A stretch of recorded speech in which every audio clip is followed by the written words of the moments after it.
નમસ્કાર, આપ જોઈ રહ્યા છો સ્પાર્ક ટુડે ન્યૂઝ. વર્ષી તપના તપસ્વીઓના પારણા શેરડીના રસથી કરાયા. જૈન ધર્મ જપ તપ અને વ્રતનો ધર્મ છે. જૈનોના પ્રથમ તીર્થંકર ઋષભદેવ ભગવાનને દીક્ષા લીધા પછી 400 દિવસ ગોચરી ન મળવાથી નકોરડા ઉપવાસ કરવા પડ્યા હતા. તેથી જૈનો આ 13 મહિના અને 13 દિવસનું વર્ષી તપ કરે છે અને આખા વર્ષ દરમિયાન કરવાનું હોવાથી આને વર્ષી તપ કહે છે. ભગવાનને શ્રેયસ કુમારે હસ્તિનાપુરમાં શેરડીના રસથી પારણું કરાવ્યું હતું. તેથી એ પરંપરા મુજબ બધા તપસ્વીઓને શેરડીના રસથી પારણું કરાયું. વધુમાં આમ્રપાલી જૈન સંઘના અગ્રણી જીગરભાઈ શાહે જણાવ્યું કે સવારે લાલબાગ જૈન સંઘમાં દર્શન કરી આચાર્ય આગમ રત્નસુરી મહારાજ તથા સંભવ ચંદ્ર વિજયજી મહારાજ અને વલ્લભસુરી સમુદાયના વર્તમાન ગચ્છાધિપતિ આચાર્ય ધર્મ ધુરંધરસુરી મહારાજના આજ્ઞાનુવર્તી સાધ્વી સુસેના શ્રીજી આદિ થાણા વાસ્તે ગાસ્તે તપસ્વીઓની સાથે ઢોલ નગારા સાથે આત્મીય હોલ માંજલપુર પધાર્યા, જ્યાં ગુરુ ભગવંતોએ માંગલિક પ્રવચન સંભળાવ્યા. ત્યારબાદ સામૂહિક પારણા માટે પચખાણ આપ્યું. સંઘના તથા લાભાર્થી પરિવારના સભ્યો દ્વારા તમામ 129 તપસ્વીઓના દૂધથી પગ ધોયા, જેમાં લાભાર્થી પરિવાર બિનિતાબેન મનહરલાલ શાહે પણ સળંગ 7મા વર્ષી તપના સામૂહિક પારણામાં જોડાયા.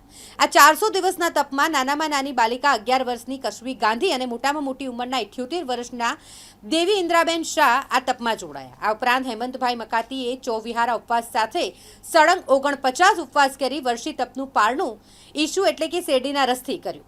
મનીષભાઈ શાહે 7મા વર્ષી તપનું પારણું કર્યું. આ કાર્યક્રમમાં યુનિવર્સિટીના પૂર્વ સેનેટ અને સિન્ડિકેટ સભ્ય દીપક શાહ, અલકાપુરી જૈન સંઘના પ્રમુખ હિંમત શાહ, પ્રશાંત શાહ, લાલબાગ જૈન સંઘના દિવ્યેશ દેસાઈ સહિત અનેક મહાનુભવો તપસ્વીઓના દર્શન તથા પારણા કરવા પધાર્યા, એમ જિજ્ઞેશ શાહે જણાવ્યું.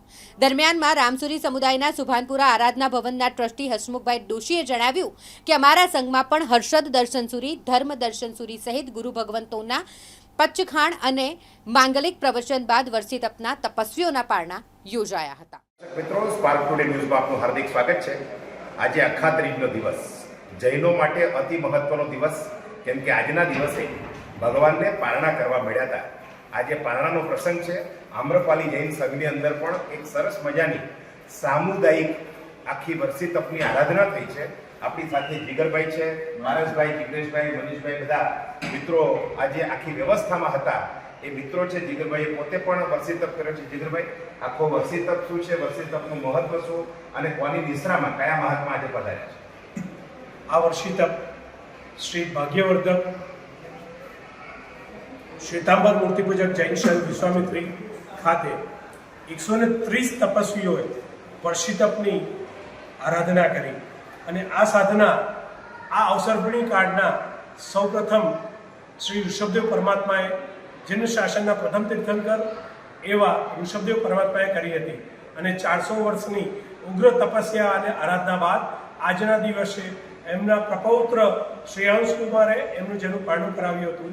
અને એની જ પ્રતિકૃતિ રૂપે આજરોજ શ્રી સંઘમાં પણ જે અમને નિષ્ઠા પ્રદાન થઈ છે, આચાર્ય ભગવાન શ્રી રમેશચંદ્ર સાગર, આચાર્ય ભગવાન શ્રી અપૂર્વચંદ્ર સાગર, આચાર્ય ભગવાન શ્રી આગમચંદ્ર સાગર મારા સાહેબ, અને જેની પાવન નિષ્ઠાની અંદર શ્રી સંઘને પ્રેરણા થઈ એવા મુનિશ્રી સંભવચંદ્ર સાગર મહારાજ સાહેબ, જેમણે પોતે પણ એકાશના દ્વારા વર્ષી તપની ઉગ્ર આરાધના અને સાધના કરી છે. આ બધાના સામૂહિક પારણા આજે અહીંયા આત્મીય ધામ ખાતે શ્રી ભાગ્યવર્ધક સંઘની નિષ્ઠામાં થઈ રહેલ છે. કેટલા લોકોએ આમાં ભાગ લીધો છે? આ તપની અંદર શ્રી સંઘના 129 અને મહાત્મા એવા 130 માં, એટલે આમ તો એ સર્વક્રમે મહાત્મા આવે સૌ પ્રથમ અને બાકીના 29 અમે બધા ત્યાર પછી એમ કુલ 130 તપસ્વીઓએ આ ઉગ્ર સાધના કરેલ છે. આપનું નામ? મારું નામ જીગર શાહ, શ્રી ભાગ્યવર્ધક શ્વેતાંબર મૂર્તિપૂજક જૈન વિશ્વામિત્રી સંઘ. મિત્રો, સ્પાર્ક ટુડે ન્યૂઝમાં આપનું હાર્દિક સ્વાગત છે. આજે અખાત્રીજનો દિવસ ઋષભદેવ ભગવાન જૈનોના પહેલા તીર્થંકર, જેમને 400 દિવસનો તપ થયો હતો, ખાવા માટે ગોચરી મળી નહોતી. 400 દિવસ સાહેબે ચોવિહાર ઉપવાસ કર્યા હતા. આ ઋષભદેવ ભગવાને એમના જેવું તપ કરવા માટે જૈન લોકો એ જ પ્રકારના 400 દિવસના વર્ષી તપ તરીકે આખા ઉજવતા હોય છે.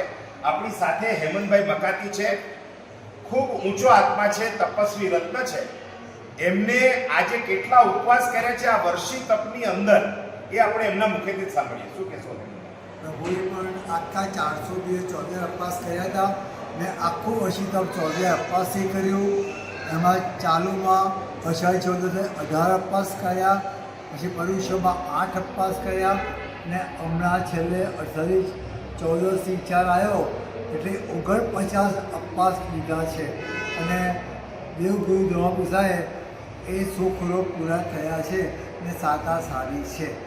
બસ આ પ્રભુની કૃપાથી જ થયું, બાકી આપણી કોઈ પર્સનલ તાકાતો છે નહીં. બાકી આ પૂરા હેમંતભાઈ, આ પહેલા પણ આપે કેટલા ઉપવાસ કર્યા છે? પહેલાં જ્યારે બહોળામાં માસ કમળનો રોજ આવ્યો હતો ત્યારે મેં 80 અપવાસ કર્યા હતા અને આગળ 2 વર્ષથી તપ કર્યા. 1 વર્ષથી તપ મેં 84 અપવાસથી ને આબેલથી કર્યું હતું. 1 વર્ષથી તપ મેં 84 અપવાસ અને ઠામ 84થી કર્યો હતો. એમ 73 વર્ષથી તપ 84 અપવાસથી કર્યા છે. ખૂબ ખૂબ દર્શક મિત્રો, સ્પાર્ક ટુડે ન્યૂઝમાં આપનું હાર્દિક સ્વાગત છે. આજે આપણે લાલબાગ જે આમ્રપાલી જૈન સંઘ છે એના દ્વારા સરસ મજાનો સામૂહિક પારણાનો કાર્યક્રમ થયો છે. આત્મીય હોલ અવધૂત ફાટક પાસે જે સ્વામિનારાયણ હોલ છે આની અંદર પારણાનો પ્રસંગ ચાલી રહ્યો છે.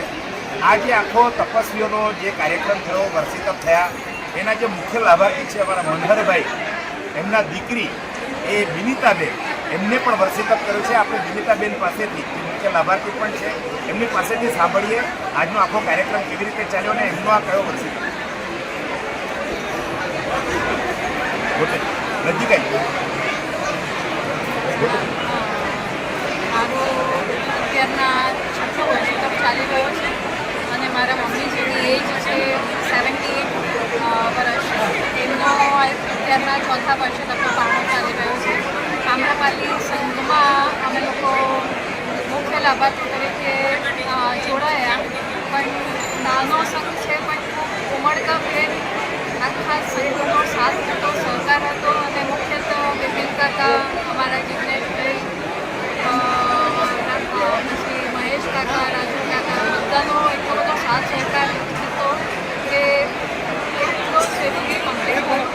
સાંજે સવારના અમે વાંચતે ગાજતે સાહેબજીને લઈ અને અહીંયા પધાર્યા.